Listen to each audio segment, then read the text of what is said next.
Hello folks, how you diddling like, and what we're going to do is going to have a look at this. See you in the down view.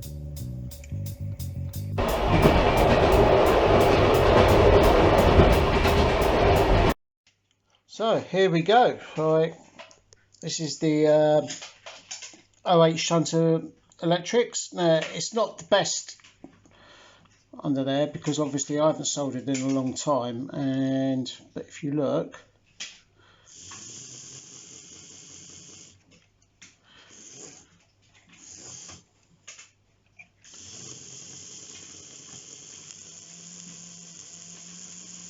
I'm just burning the springs, brushes in at this point of time.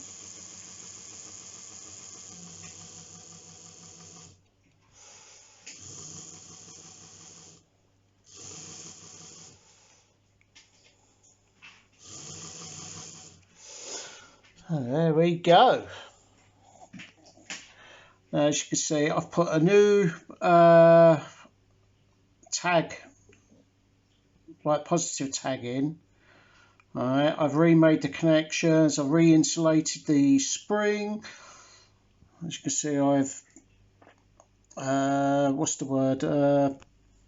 lubricated the screw. It's now got a new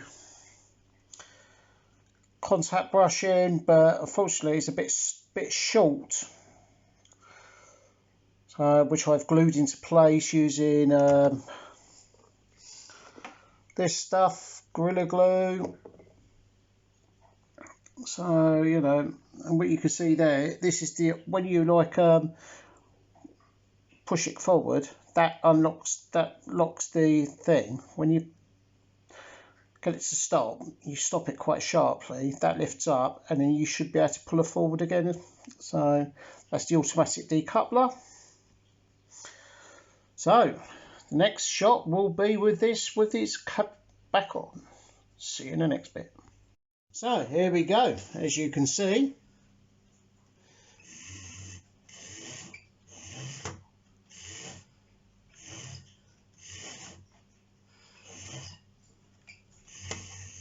so I used like this is like my kind of burning in like thing. Pushes up against the buffers, and away it goes.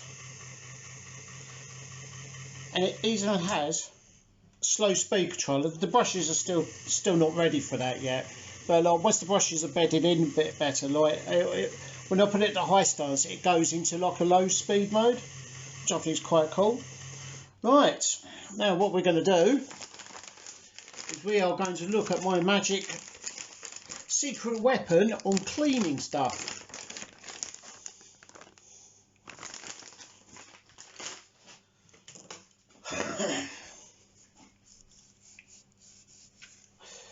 You have no idea how cool baby wipes are. Oh, I don't believe it. I think I've bent a bloody ladder. No, it was like that. I'm going to have to like take that. I might just find a new set of ladders, like, you know. Baby wipes are absolutely brilliant at cleaning crap off of old toys. They really are. I mean, you can see the dirt that's coming off of there. Oh, it's unbelievable. I mean, but then this is like a 40 or 50-year-old locomotive. You know, this is like, you know, when Hornby and Triang were the same company.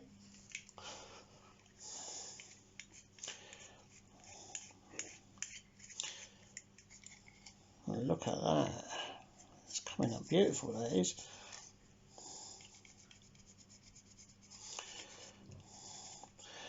Now I'm just waiting for some buffers to turn up for this, because I think somebody salvaged, you know, matte coming off of this is unbelievable. I mean, you don't want it looking like, you know, like it's just come out of the factory sort of thing.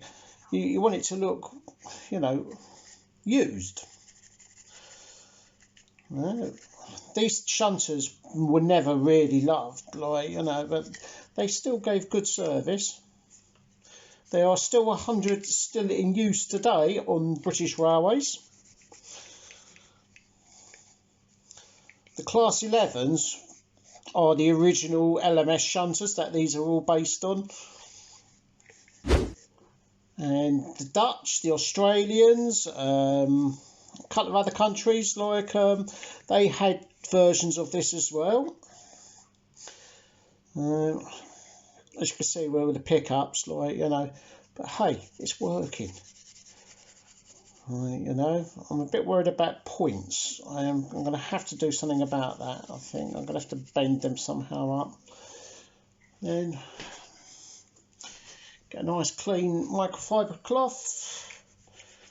Just gently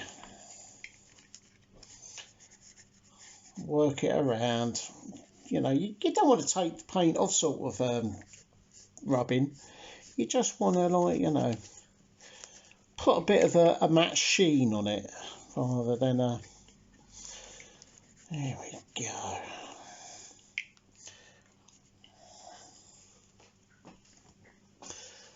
So, the ladders have been a bit mangled at some point, but I reckon that with careful, I was going to say pummeling there for some reason. I think I was watching too much Red Dwarf. There's a bit of a paint mark there, but like, I fixed the automatic coupler. That is now working properly as it should. There's no detail in these, like, you know, there's no windows or anything like that. I mean, you know, this is like 1950s, 1960s sort of technology. I mean, you know, I love it. I love this old stuff. I mean, you know, if I'd had this when I was younger, I would have been pleased as punch. You know.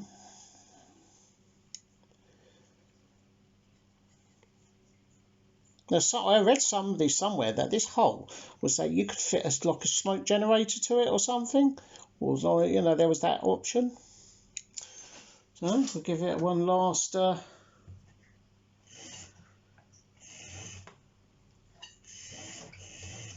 It's a very happy little engine, that is.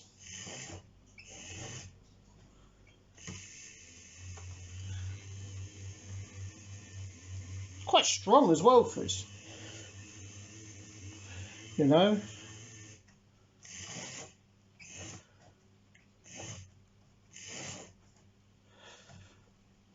There you go. I'm pleased that the decals have survived quite well. If this was in too bad a condition, I was just going to, like, even turn this into Ivor or turn it into a class 11 or something like that, you know, and do the full works in it. But look, you know, this is original, like, apart from the wiring that I've put inside, like, but nobody can see that, you know. I mean, there's quite a lot of detail there. You know, I might like weather the radiator vents and put a bit of weathering around there, like, you know, bit of, like, you know, weathering, perhaps some brown weathering on the wheels, just to give it like a bit of ambience, you know. Perhaps pick out the handrails in silver. I mean, these are all things down the road. I think that is job done. Right, let's go to the upfield and talk some more. I did forget to mention, like, I got this, I won an auction for a couple of quid. I got some more Triang LMS coaches. This one's got a broken wheel, but like, it's no biggie, so that can be a spares coach. It's got a dinged roof as well, as you can see there, but it has got, like, you know, good side panels and glazing. It's got one good bogey and an undercover. Right, and this was also in it.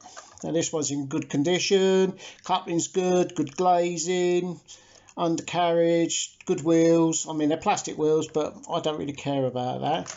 Now, I don't know if you would remember, like, you know, but I showed you my LMS Royal Mail coach, right? That was missing its underside. Well, this was in that pack as well. Right, now it's missing its side things, but it's got the mechanism underneath. Right, and what that does, don't know if you can see that. Watch this. Ding! see, when it goes over a certain ramp, it opens it up, or like, and then when it like finishes, goes over the ramp, it snaps shut again, right? And then what it does is it passes it through to this one here, which then like puts it out. I don't know if you see the little angle thing going on there, right? It puts it out so that it can be dropped in the next net. You know, we are going to have. I mean, to be honest, if I can get, I'd rather have 2 or 3 of these like travelling post offices. Like, you know, a friend of mine, Mark, like he actually worked on the TPOs. It's what I wanted to do. That was the job I wanted to do. I wanted to work on travelling post offices. But, you know, look, it's got good wheels, nice and lively. Look, a few quid. I'm quite happy with that. So, we'll go to the up view and then we'll talk some more. A few moments later. So, what do you think? Hey, look at that. It's a lively runner. It's got new brushes in. I've rewired it, all new wires. It's automatic coupler works now properly, and I've oiled all the pads in the end on the motor. I've put a new contact rail on it, and I'm very pleased with that. I mean, there's a tiny bit of glue showing at the side there. I can always go over that with a piece of paint. I'm going to get those ladders out and straighten them up. And I'm just waiting on the buffers to turn up, because these had large like buffers to catch, like, you know, different heights of wagons and stuff. I am pleased with that. And you think I paid less than a £5, or, you know, for this and that GWR pannier, right? And I mean, you know, talk about a result. And you know, this. I mean, you know, it's brilliant. The gods of eBay said, you know, I tell you what, I only put in a cheeky bid on these, like, because I saw them and I thought, like, it was starting price was £3 or something like that, like, you know, with a couple of quid of postage. I just chucked a cheeky bid on it, never thought about it, and then it comes up, you've won, like, you know, pay now, like, you know, whatever. And suddenly I was in possession of 2 new, well, 2 old, play-worn Triang Hornby 060 locomotives that needed work. They needed work, but I fixed them. You know, I even used my soldering iron. You know, I'll tell you what, that is quite lively now since I fixed the automatic coupler. Just needs a tiny bit. It's like a weight on a pendulum. I think I show it actually in when on the down view. Like, it's a little pendulum. When you, like, you know, when you like hit something hard, it pops up, and then you can move the loco off. Like, and then if you want, and if you go and bump up to it, it locks. See? And it means you can, like, tow it away. Now, it hasn't got one on the front, like, you know. I may even, like, you know, take that off. I don't know yet. I'm not sure. I've got some, what they called, KD couplings coming for. There's only a few quid for a set of 4.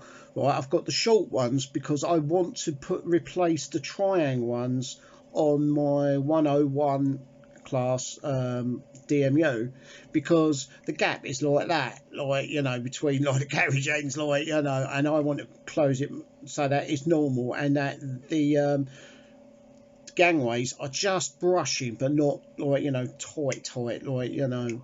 I mean, back in the day, we used to put articulating links, like, you know, so that it kept the bogies moving left and right, like, you know, as they should do, and just kept the carriage ends kind of, like, you know, squarer, like, because, like, on a normal carriage, like, the deviation is something silly like 30 degrees or something. It's not a lot, but with the articulation of the bogies and everything. So there you go, a successful project. And when I've got the buffers for this will look the business, and I'll sort those ladders out. I mean, you know, I reckon I could be able to straighten it out, get that out, like, you know, and I'm going to paint them white, because like the old BR green ones, they were white, so that you could see them in the dark. Like, you know, same as the handrails, they were like, you know, bright silver or white. It's because obviously like shunting goes on 24 hours a day. So, you know, there you go. I've bought another, people say I'm stupid, but I bought another one of these, but this one's the venomous yellow, like, simply because I like the Moonshot Atty. Now the Moonshot Atty is like 25 quid, whereas I bought the venomous yellow kit of this for less than 20. That comes with this and this and a few other spares and, you know, things like that, like, you know. So I mean, you know, it's weird, isn't it? Like, you know, you pay more for this on its own than you pay for the whole kit. So if that one goes, now I know what I'm doing now. Like, if that one goes, like, you know, tits up, like, you know, all it is there's a very tiny micro switch behind that, like, and it's on the board, and you just take the board out, you unsolder the old micro switch and just put a new one in. So this one will be fixed again as well, and I will do a video for that. I will try and capture it somehow. Right. Anyway, I've waffled on too much. Victor says hello, like, you know, still I haven't taken this off. You know, if this was the watch that I envisaged in my head, like what I wanted, this is the one. Right, you know, but I have got some stuff. I got this yesterday. Seconda gold plated AU10, no, AU20. This is AU20 pocket watch. Like, the hands are loose on the spindle, and I don't know if you can see that.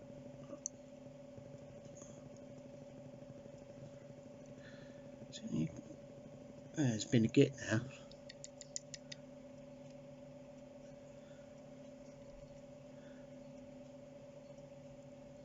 It was working yesterday, like, you know, but it seems to have stopped. Well, you can see the second hand's moved, but there it goes.